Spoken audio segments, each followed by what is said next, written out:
Welcome back to Our Issues Milwaukee. I'm your host, Andrea Williams. Our focus this morning has been on Alverno College's second annual State of Wisconsin Girls Summit happening on Saturday, October 10th.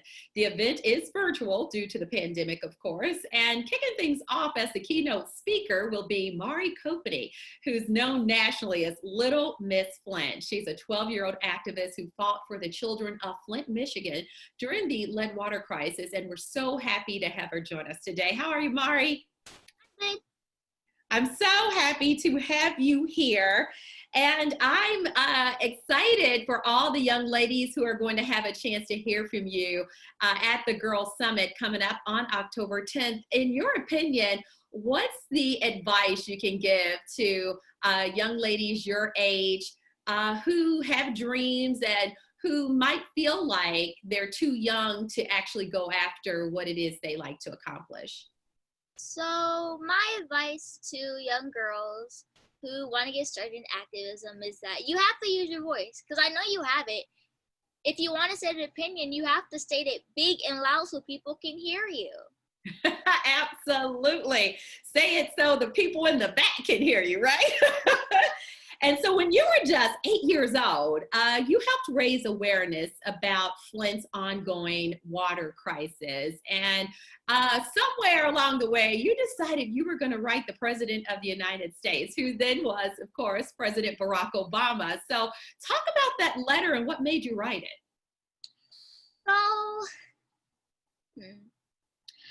Okay, so the reason why I had wrote the letter.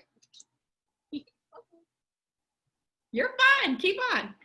The reason why I wrote the letter was because when the Flint water crisis was happening, it was back at the time where we were getting ready to go to D.C. for the congressional hearings about the Flint water crisis. And I took it upon myself to talk to my mom and be like, let's write a letter to President Obama about the water crisis, see what he says. So then we ended up writing it, and then like a couple months later, my mom got a strange call from this blocked number, and they said they were in the White House, and President Obama wanted to write me back.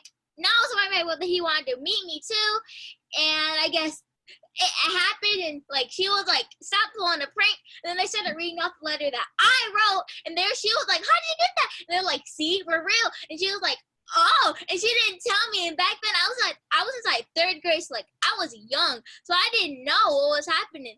So like in the middle of like class time, I was doing my little math packet or whatever, you know, doing a little math, and all of a sudden I see my mom walk in, because the door, I think the door was like open, but like I seen her walking. I was like, oh, so I guess she's just here, you know, to either pick me up or check on me or something like that, or she bringing me food. No, all of a sudden I see a couple other people walking behind her. I was like, what's going on?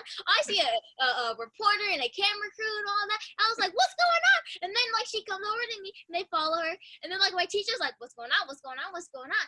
And I don't think my mom told the teacher what happened, but I feel like she did, but he had like he didn't like know. But anyway, everybody was confused, and I was the biggest one. I was the biggest one confused. And then she was like, oh, blah blah blah blah blah blah. And then she ended up talking to me, and then she was like, President Obama wants to meet you. And I was like, what? And she said it again, and I was like, wow. And then everybody gasped, and like they were just like, oh my gosh, Mara, you're gonna be famous. Oh my gosh, oh my gosh. And then like everybody started giving me hugs and stuff. Like the next day on the bus, people were like, sit next to me. No, Mari, sit next to me. No, sit next to me. I'm your best friend now. Like I thought you guys didn't talk to me. Like it was a lot of the older kids too. They were like, wow, it is very impressive. And Mari, I love your energy. And if we can take a second, we're going to show everybody the energy you had when you actually met President Barack Obama. Let's take a quick look. How are you? Good to see you, sweetie. How you doing? You doing okay? Good. Yeah, you know Miss Flint. I wrote to you. I know. That's why I decided to come. And I'm going to talk about you in my speech. All the good work you're doing. It's pretty cool, huh? Come on, you and me. Well, let's get a good one. Cheese. There she is.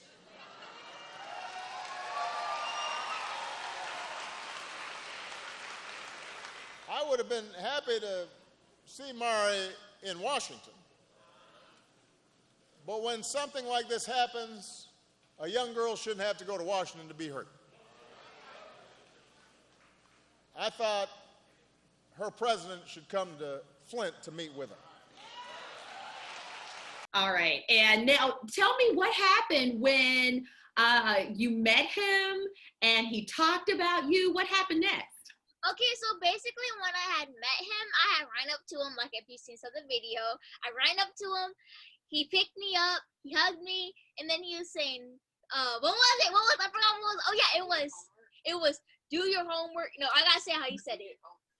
He said, stay in school and do your homework. No, it was like this. Stay in school and do your homework, sweetheart. It was I still laugh at it to this day. But no, and then like all that energy, stuff like that. And then when he went to go speaking like to everybody else, he looked at me, and then I waved back to him, and then he gave me a second hug. Then everybody was just impressed, and that day was really fun. I would say, I think it's something you'll remember for the rest of your life. And if I'm correct, there's a mural there in Flint of you with President Obama, right? Okay, so there was, and then like the building that it was on, they decided to tear it down, and we they ignored us and tore it down. Oh. But I'm getting a new one though. It's gonna be new and upgraded. It's gonna be better. Bigger and better on a bigger and better building, right? Yes. So let's talk about some of your activism, because I think it's very important, so many things that you've done. But first and foremost, many of us have heard about Flint's ongoing water crisis. We have our own water crisis here in Milwaukee, not as extensive as the one that you've gone through, but what was it like at 8 years old for you and your siblings to have to remember that you can't turn the water on, you can't drink it, you can't even run a tub of bath water to take a bath in it? How hard was that? It was really hard, and I was sad because I could not take a bubble bath. Like I used to be so pumped about taking bubble baths. Yeah. Making Kool-Aid with the tap water and filling up water balloons and just going on the swimmer side, and we couldn't do that anymore because of the flood water crisis. Right. I was very, very, very bad inside. Yes, and so you took action. First of all, that letter that you sent to President Obama, he eventually authorized $100 million to fix the problem. And needless to say, there are still lots of efforts taking place to bring things back to normal in Flint. But when the state of Michigan decided to stop paying for bottled water for Flint residents, Mari was there to save the day. Tell everybody what you did. So what I did was that I made a GoFundMe. Oh yeah, go look at the camera. I made a GoFundMe, and what was it called? Back me up. It was the Little Miss. It was Little Miss Flint water. Just Little Miss Flint water. And back then, I was giving out water bottles, like giant water drives. I gave out $1 million. I raised a lot of money for them until I stopped because I learned that people weren't taking responsibility over it, and they were just throwing the plastic all over the ground. So we want to save the turtles and everything. So I got a upgrade, and I got my very own water filter. It's a high capacity lead water filter that filters out every lead and bacteria inside the water, and it installs right underneath your sink.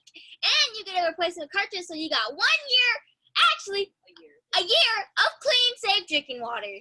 Woo! Do you realize how much of a difference you have made in the lives of so many people? And I mean, if you're doing this at the age you are now, I can't imagine you doing anything less than running for president of the United States, right? Yep.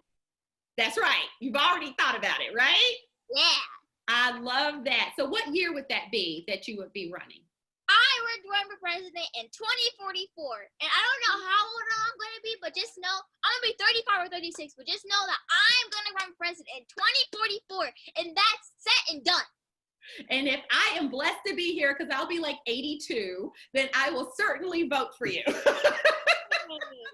say, I interviewed her before. So let's just look at a couple of things. You raised $280,000 in 2017. And since 2016, you fundraised over $500,000. And I think that it was genius to think about partnering with a water filtration company to actually be environmentally friendly. So I'm just wondering, Mari, you met former President Barack Obama. Who are some other awesome people that you've met that really have played a role in your activism?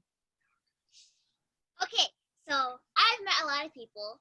I'm just gonna name off some of the people that I really like meeting. Okay, so I met Bernice King. Woo! I met Yara Shahidi. I met a lot of people, didn't I? I met Kamala Harris. I met Joe Biden. I met President Obama. I met President Clinton. I met Hillary Clinton too. Let's see. I met Elon Musk. I met the CEO of Twitter. Yeah, he's my new friend now. You are amazing. And speaking of Twitter, for everybody that's at home watching, they definitely will want to follow you on social media. So how can they follow you? Are you on Facebook and Twitter? I know people say Facebook's for old people, so maybe not, huh? People, but anyway. So the social media platforms I am on that you can follow is my Instagram. My Instagram is literally just Little Miss Flint, and it should be the very first one that pops up. Same on Twitter, and same on TikTok. Okay, that's it, Little Miss Flint. You can find it just like that. And with all of that you've been able to accomplish up to this point, what's next for Mari? What is next for me? Oh! Christmas, yeah. So I normally host like giant Christmas events during Christmas time. Yeah, that makes sense. Yeah, during Christmas time. But then I can't because, 2020 and COVID and everything got shut down. Which is very dumb. But I'm still going to do an event, but that's if COVID cases go down. Well, yes. I'm still going to do a toy room, like, regardless. But I'm still gonna have like fun stuff to do, but people have to be social distancing and have to have like masks and gloves on and stuff like that. But I just want it to be fun because like I don't miss out on Christmas events every single year, so I'm gonna get my Christmas event in. I heard that, and we're crossing our fingers that things certainly will get better, but we're looking forward to seeing you on Saturday, October 10th for the Girls Summit, and you and I are going to talk to kick things off. So when we talk, we'll talk a little bit more about like Black Lives Matter and all the different things that are going on, because these are pivotal moments that as a 12-year-old, you're going to remember these things, and I think it's going to help build on to who you already have become. So we'll talk about that and so many other things on Saturday, October 10th. I'm so looking forward to seeing you then, okay? Okay. All right, Mari, it has been so fun talking to you. Mari Copeny, aka Little Miss Flint, a 12-year-old activism with a lot of energy. 13. 14? I'm 13. Sorry, she's 13. I have to get that right. She's from Flint, Michigan, and she'll be the keynote speaker at Alverno College's second annual State of Wisconsin Girls Summit. Again, it's happening Saturday, October 10th. For all the details and to register, visit alverno.edu/research/Girls Summit. That is going to do it for today's show. I'm your host, Andrea Williams. As always, thank you for watching, and I hope you join us again next week as we take another look at our issues in Milwaukee. Have a great day.